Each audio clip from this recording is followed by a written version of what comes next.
What's up, everyone? Welcome to the Sehgal Show, where we interview some unstoppable entrepreneurs who are dominating figures in their businesses. Sahil here, back again with an awesome, insane guest.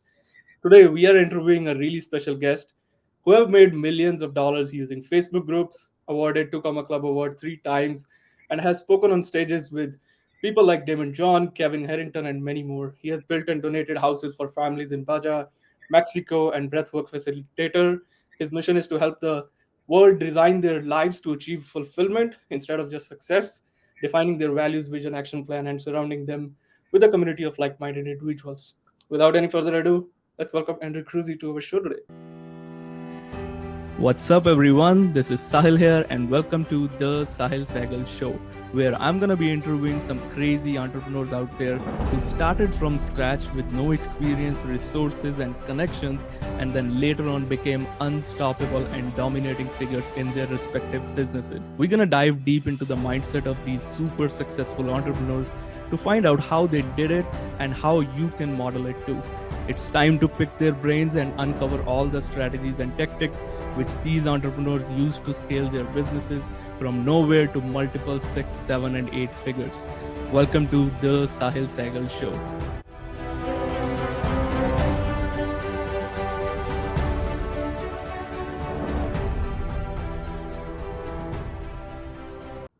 Welcome, Andrew. Woo! Dude, that intro was so cool, man. Awesome, man. That is so cool. I need to create one like that. Absolutely. You deserve it, man. You earned it. Love it. It's a pleasure and honor to have you, man. Thank you so much. Honor to be here. I'm excited for this. Absolutely. Let's dive into it. Andrew, I want to know about I've been following you from a while, but I want to know some major broad strokes of your whole entrepreneur journey. Oh, is somewhat? What are you With looking the broad strokes, what are the things? Broad strokes. Yeah. Started in 2017. Leading up to that point, I was in Chicago. I was working a sales gig. I was drinking 4 or 5 nights a week, always waking up in my bed on the weekends, hungover. Definitely not living a life of fulfillment or any success whatsoever. And something just clicked in me after I read this poem called Invictus by William Ernest Henley. And the final 2 lines there are, I'm master of my fate and captain of my soul. And what's up, RJ? Good to see you. And when I read those 2 lines, something just jumped out at me. And I'm like, that's what I'm living my life by. I'm going to take radical responsibility and I can create whatever I want out of this life. And that's really what kicked everything off. I set a goal to lose 20 pounds and to quit drinking in 90 days. Day 45, I broke down and cried in the shower. Up until that point, I had been depressed for 6 years, like completely numb and hadn't cried in 6 years. So I was finally starting to feel again. And then day 75, I weighed myself at the YMCA and looking down at the scale and it says 162 pounds and I was 21 pounds lighter than I was 75 days previously. And just filled up with like being proud of myself, which I hadn't in the longest time.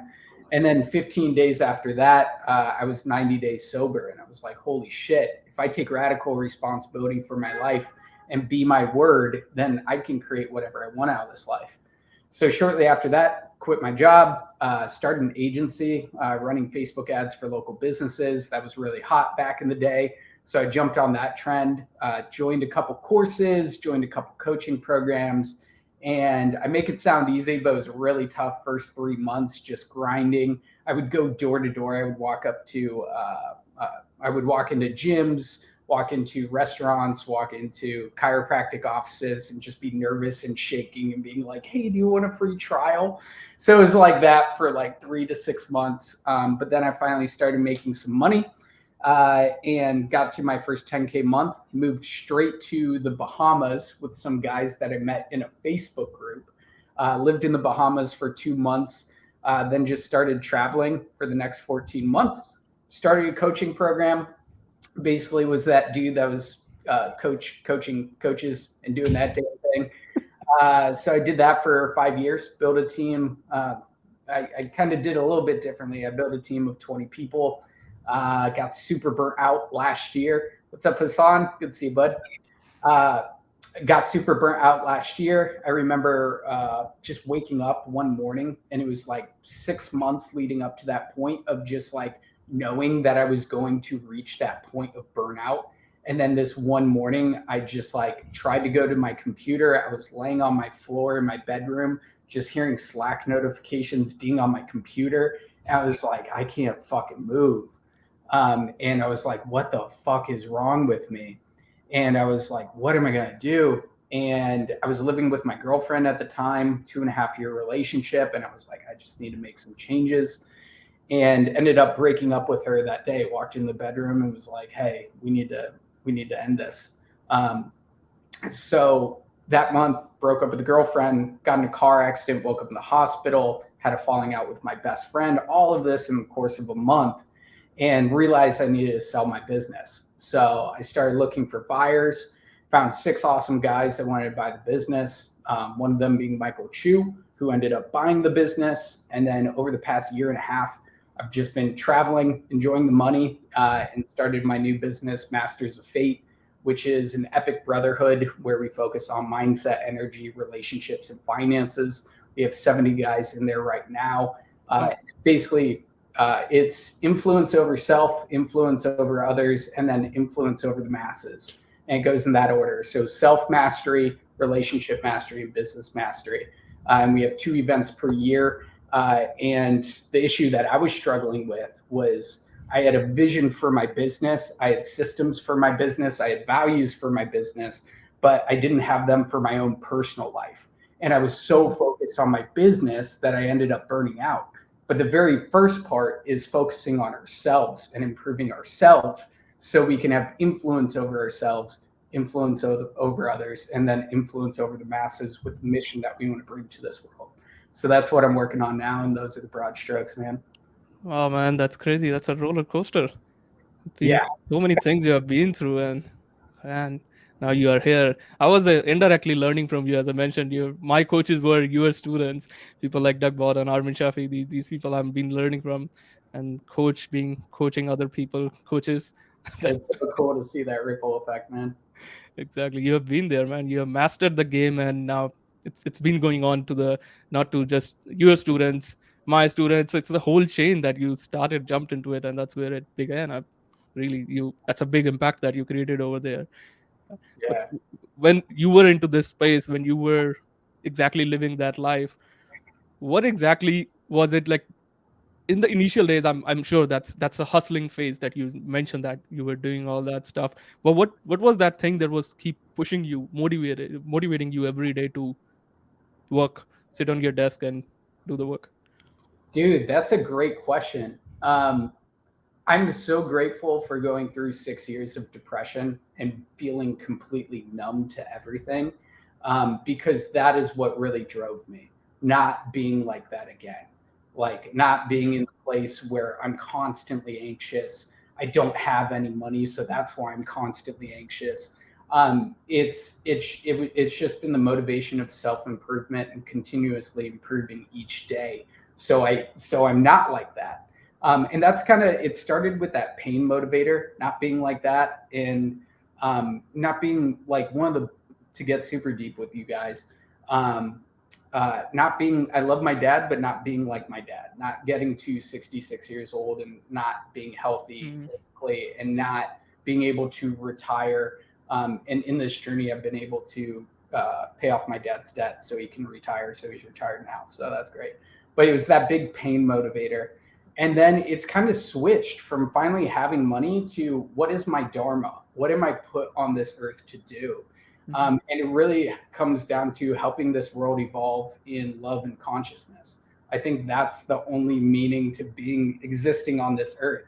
And we get so swept up in the money, and money is fucking great, and it provides freedom, and it can provide massive impact through our mission. But it's in the one-to-one interactions every single day, and actually showing up for those people and being full ourselves so our cup can flow over and fill those people up with more love and consciousness, so we can make a massive ripple effect. So it's kind of switched from a pain motivator to a pleasure and dharma motivator. Yeah, that's a great one. Exactly. And when you were into the phase, this will be a selfish question for me. When you were into the phase when about to hit your first mill, that's what most of my audiences, they are running about hitting their first 2 comma club award and all that. Well, how was the feeling? We were talking backstage as well. But what were the lessons basically? That's what I want. So, what were the lessons that you learned while you were in the phase of hitting your first mill? Yeah, I love this question, Sahil. So thanks for asking it. Um, Nothing fucking changes. You feel the same. It's cool to have 2 comma club award and multiple ones on my wall when I have them. It's cool to have that, but it's nothing changes internally. It's just kind of another step, and it's like, cool, I did it. Like that can go on my bio. That's dope. But internally, nothing changes. And what I realized over the past year and a half of self discovery, and going deep and being involved, traveling the world and meeting different cultures, especially Asian cultures, is they there are two different types of energy, and the Asian cultures are so in honor energy, and that's where we usually start our entrepreneur career. Is that we just want to work, we want to hustle, we want to be creative, we want to create new things. That's awesome. And then it changes to this pride energy where it's like, I am this person. I am the 2 comma club award winner. And like, I got to do this. I got to do that. I got to show up like this instead of being in that creative, fun energy. And I realized that it switched at some point in my last business where I went from honor and being creative and having a lot of fun with it to pride of having this facade and like, this is who I am, and looking at other people and I got to double my profits each month and that sort of stuff. And it's like, that isn't going to change us internally or get us to a point where we're super excited about our success and our fulfillment. It's staying in that honor energy, which I've definitely made the switch in this new business with Masters of Fate, where just I'm the most happy I've ever been and the most lit up because I know that lesson now, to stay in honor, to stay in creative. Don't like, KPIs are super fucking important, but don't let my identity get wrapped up in those things. So hitting 7 figures, it's cool for the 2 comma club award, but and just having that under the belt. But what really got me there was being in that honor energy and having fun with it and being curious and want to learn more skill sets and take the action to build more of those skill sets. Yeah, that's so great. And it's like a never-ending chase. I think I remember hitting the first 100K, and then like, oh, I don't know how the life will change. It was 100K a year, then it's changed to 100K in 6 months, then 1 month, all that stuff, and then Fucking moving, doesn't it? exactly. But Yeah. internally, yeah, you think about now what's next. I think it's the same with everyone. Which is amazing. And it's Yeah, amazing to grow and set those new metrics. But if we're not having fun with it, we're not that's not gonna help us feel complete inside. so true. Yeah. Yeah, so true. And when you were doing all this, when you were in that movement, obviously everyone had the burnout moments and all that. What was your biggest low at that point? Shit, that's a great question. I don't want to repeat the load that I had with the 1 month of breaking up with a girlfriend and all that stuff. Um, I think one moment that I vividly remember is that I was in Sunny Isles in Miami, like just in this epic penthouse apartment. And I was out on the beach with my girlfriend at the time, and it was like a Saturday. And I was so in my head, my thoughts were racing and just thinking, oh, I need to build out these systems. I need to do this. I need to do that. That will get us to 500K per month, yada, yada, yada. And it was fucking beautiful out. And I had this gorgeous girl beside me, and she's just telling me like, yo, slow down. Don't do this. Don't do like, just like stay here with me. Let's have fun. And I was drinking more of my Starbucks coffee. And then it finally clicked where I was so up in my head. I was like, no, I need to go build out these systems. I'm going. And then I went back and built out these atrocious fucking systems in Asana and all of that. And I was all over the place. And it was a weird energy to be in. And that's what led me to burnout, just being so heady and thinking I need to do X, Y, and Z instead of actually being able to slow down and appreciate the moment, which would have actually allowed me to be more productive throughout the week. And one of my favorite quotes now is, "It's the space between the notes that make the music." I do breath work every day. I meditate every day. I work out every single day because I'm creating the space between the notes so I can actually create a symphony in my life.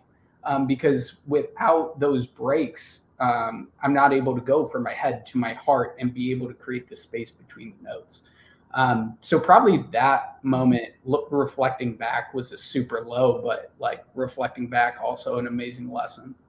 Wow, that's a great analogy. Yeah. I love that one, and it's a typical entrepreneur thing. Yeah, I want to do the work, and when you're enjoying the thing, and you're still running that thing in the mind. That's Yeah. very common with everyone. Yeah, I'm Yeah. gonna touch base more with the Facebook groups. I know you have already sold that business and all that, but still, I want to take some wisdom. I'm just kidding. I'll talk about Facebook. Just take a little bit wisdom out of you Yeah. when you were doing that, when you have mastered that game. Actually, what are the do's and don'ts that you can recommend people, other audience of us, while managing the Facebook group or keeping all that, running the Facebook group? Yeah, great question. I think the most important part to start a Facebook group is to have members in there. I remember I was obsessed when I first started my Facebook group, and why it was so successful is that I just worked my ass off to get as many members in there as possible right off the bat. That was my metric for success. How many members can I get in there? So knowing that it's about having a system around getting more audience members into your Facebook group, and then having the content system to run and warm them up from a stranger to wanting to buy from you. But a lot of people just over focus on the content system and not about the attraction system, which is typically more important, just more eyeballs that you can have on your stuff. So that's super important. And then in the content system, like, one thing that people neglect in Facebook groups is just responding to comments. Especially if you're like under 6 figures, you should be you personally should be responding to every single fucking comment. If you have a team, then creating SOPs around how to respond to comments and that sort of stuff. That goes such a long way, and it's that invisible ROI where they're just having another touch point from you, and there's another notification showing up in their inbox, and just another touch point, another notification from you. So those are the big things, and just like fucking genuinely providing value. I think there's been a big shift over the past 2 years, where it used to be like, let me hold all of this back for my course and not give it to my Facebook group, where I used to just give it all away, and that's why my initial Facebook group was successful. And then there's been the shift, especially with Alex Hormozi, just like you give them the value and they pay for the implementation of that value, right? Which I love that. And we have a new Facebook group now for the new business. It's called the 7-Figure Entrepreneur Shift. If anybody wants to check that out, amazing content around transforming our lives, transforming our business, and you can get a feel for the content system in there. Absolutely. I'm going to be dropping the link as well in the show notes, and anybody wants to go there, definitely do that. In terms of that same thing, Andrew, when you shared really great points over there. I really love that. Can I vape on this show? Yeah, sure. Feel home. We can talk more about that if we want, but that's fine. Mike, I was about to ask you a question regarding the Facebook group. When now there are, as you were saying, there are a lot of them and all that, and really great wisdom over there, what you shared. But now it's like, I think it's over, last time I saw that 1.8 billion plus Facebook groups are there. What are the best practices according to you to hold someone's attention over there? Because one person is a part of like maybe 100 Facebook group these days. It's very common. What's your 2 cents on that? I mean, there are so many different components, but obviously frequency and the just how big the value is of each post or each live that you do. If your frequency is high, but there's no fucking value in your posts, nobody's going to want to consume it.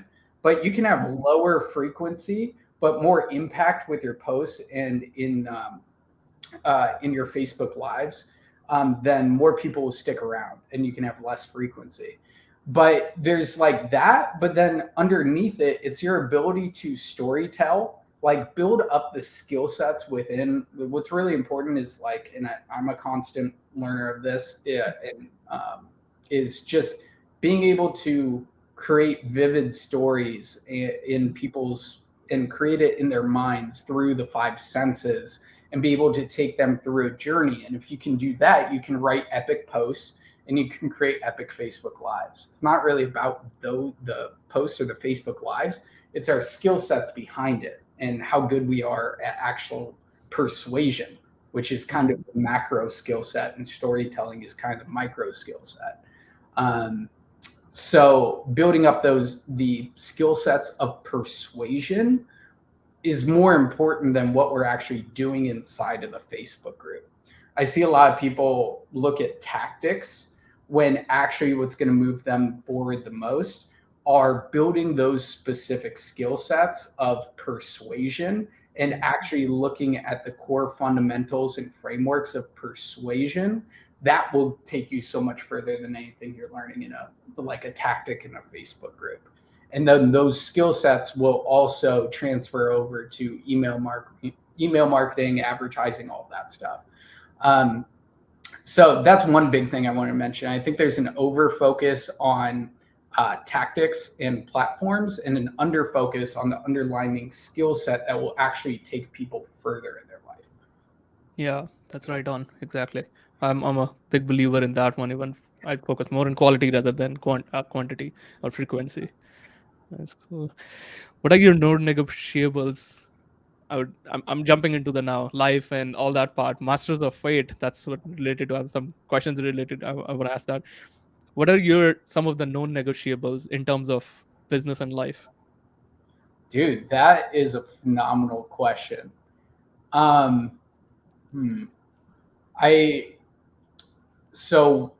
I have created my 5 operational values for myself that have been so impactful in my own life and knowing those things. So one of my non-negotiables now, and I was in Morocco and I was meditating on a dune in the Sahara Desert, and it just it was like a download came to me. I saw that story. It was amazing. But it's just change yourself and then change the world.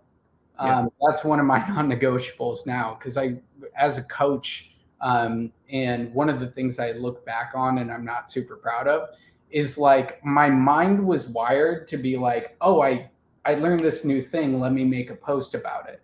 Instead of I learned this new thing, let me implement it, test it out in my own life, and then create a post about it.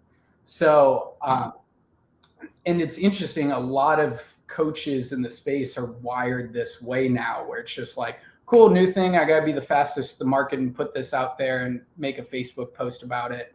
And I was definitely one of those people in the past, but making that a non-negotiable and one of my core values of change myself and then change the world has been super helpful. Also, another big thing is if I won't work with somebody for a day, I won't work, or if I won't work with somebody for life, I won't work with them for a day.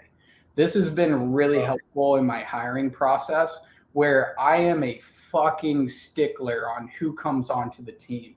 And that has helped, that little quote has helped me tremendously.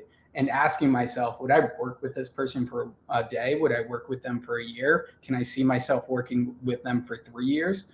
And if the answer is no, then I don't hire them.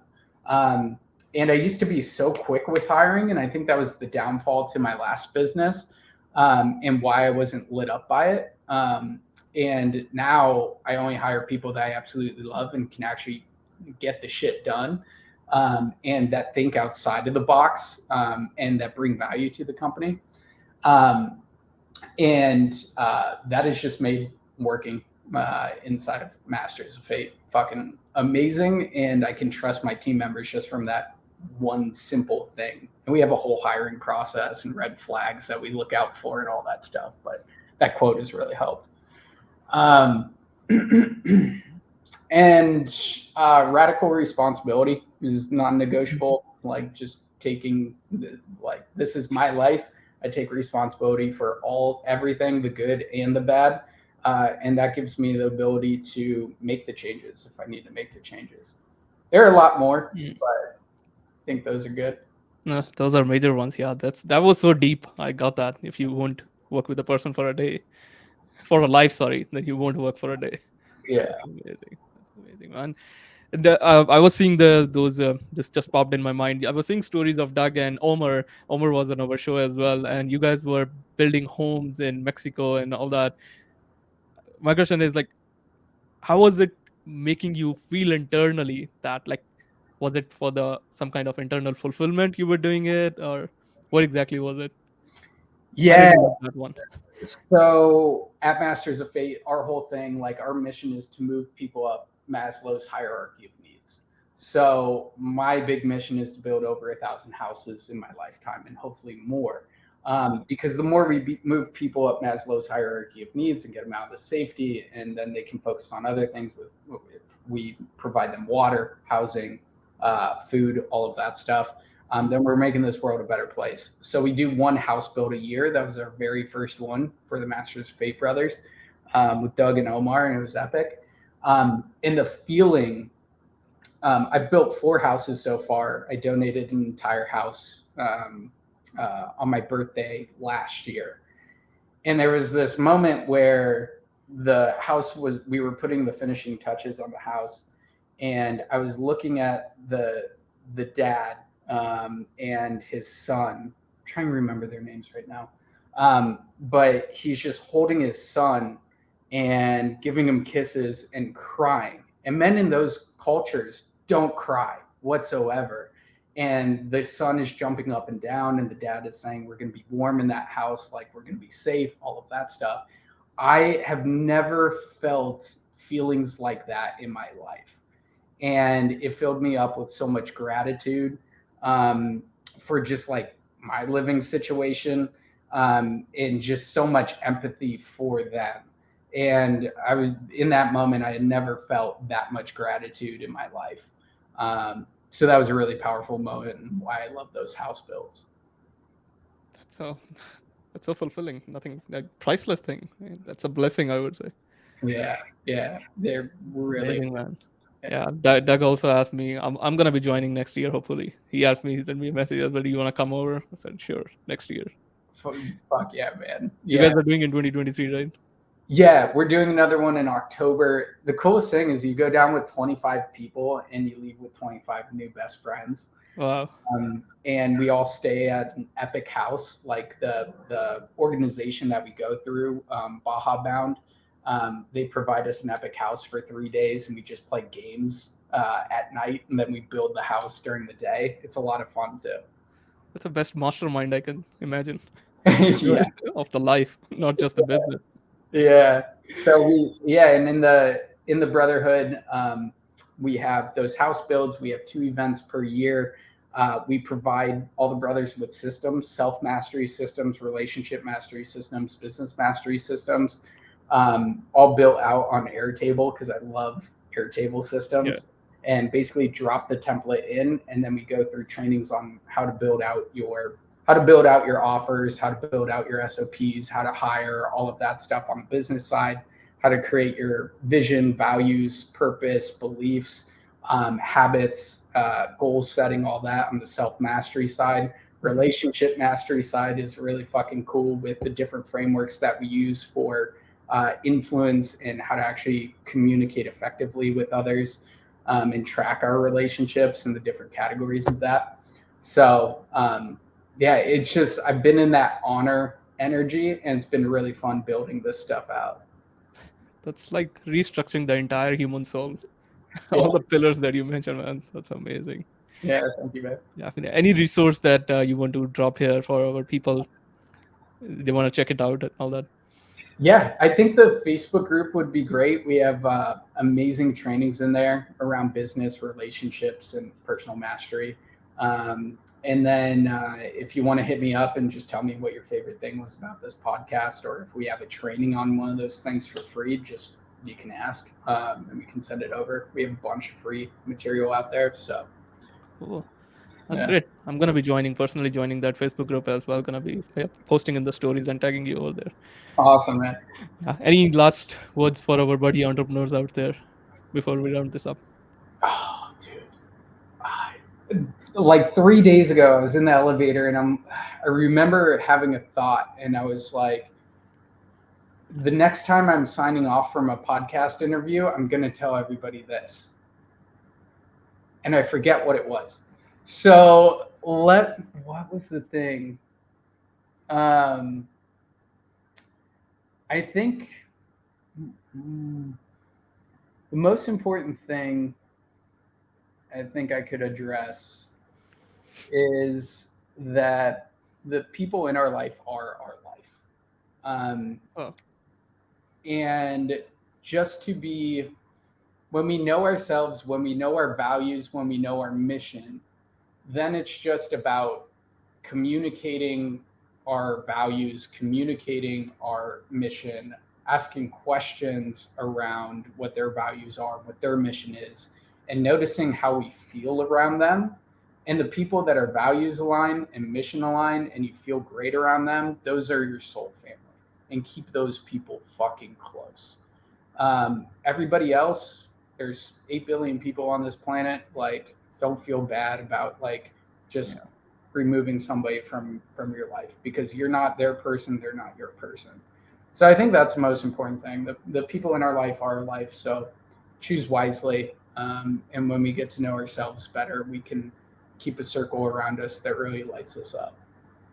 That's a great life lesson. People who are watching on live on replay, that's right from the man himself, Andrew. Love it, man. That's so great. Thank you so much, Andrew, for coming on, giving your valuable time, wisdom, all that stuff. I really love that interview. Thank you so It's much once Thank again. you so much, and keep that beard strong, man. Absolutely. I will. Thanks again, man. All right, people, we will be coming back again with another episode next time. Till then, stay tuned. Take care. Bye, everyone.